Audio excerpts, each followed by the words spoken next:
Greetings, my dear brother and my dear sister, whoever sees this. Today we're going to come back to Hebrews 12. We're going to continue, and I want to remind you that there are two primary things the Scripture lays out for us that we have to really be wary of when we're undergoing God's discipline or chastening. And the word discipline is a bit broader than chastening, and so I'm going to use that word more going forward because it's an educational process. If we learn from it, then we adjust our behavior, then that's the end of it. If we don't, then the discipline increases. So like a child, God increases the discipline as we need it. I want to make sure that's clear. So the two things that we really have to look out for, the two things that can ensnare us and make it really difficult for us, are from Hebrews 12:5 that we started with. And he says, have you completely forgotten this word of encouragement that addresses you as a father addresses his son? This is from Hebrews 12, verse 5, and I'm reading from the NIV. It says, my son, do not make light of the Lord's discipline, and do not lose heart when he rebukes you. To make light of the Lord's discipline, that's when we just blow it off. Well, I'm doing fine. I don't think the Lord would discipline me like that, and you just blow it off. And to lose heart would mean that we sink into discouragement or despair. Why is God treating me this way? It seems unjust, it seems unfair. And so we sink in those two places. And so we need a promise of God that we can stand on to bring us through these hard times, because you will be opposed by the demonic forces.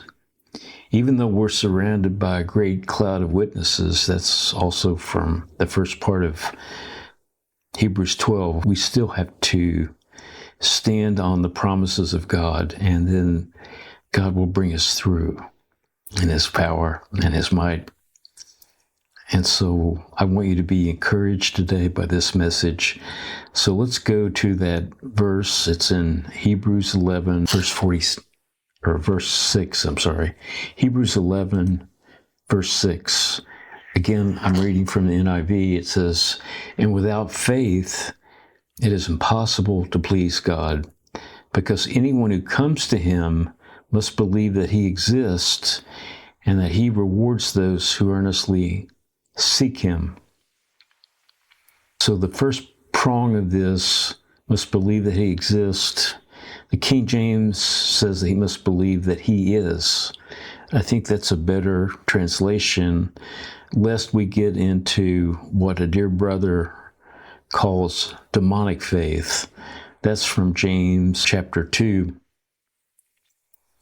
where Pastor James says that even the demons believe and tremble, but that's demonic faith. In other words, they're not following Jesus at all. And so this last prong of Hebrews 11:6 would not apply to them either.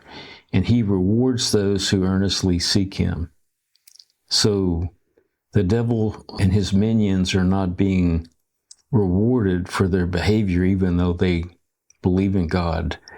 So you have to have more than demonic faith. And this is tested time after time. So it's a place where you have to stand.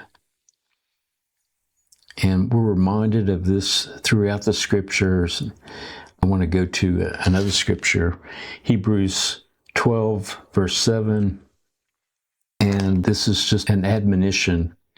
It says, endure hardship as discipline. God is treating you as His children. For what children are not disciplined by their father? And so we have to endure. And what does it mean to endure?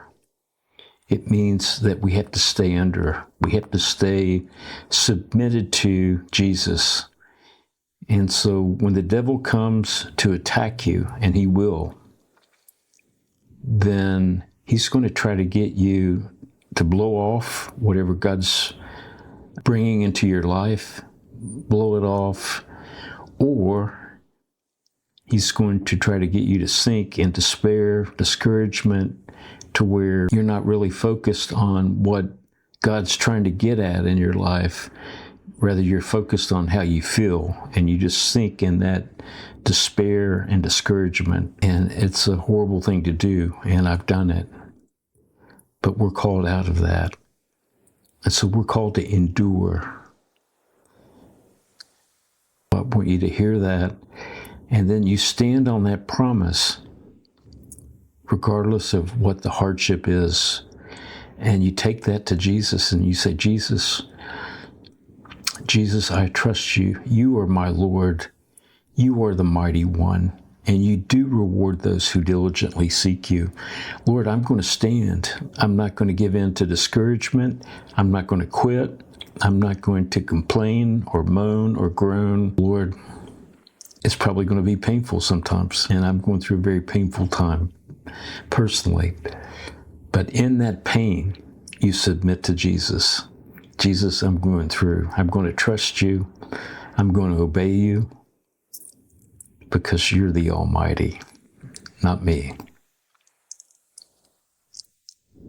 If you'll continually take this stand, then Jesus is going to do some awesome things in your life.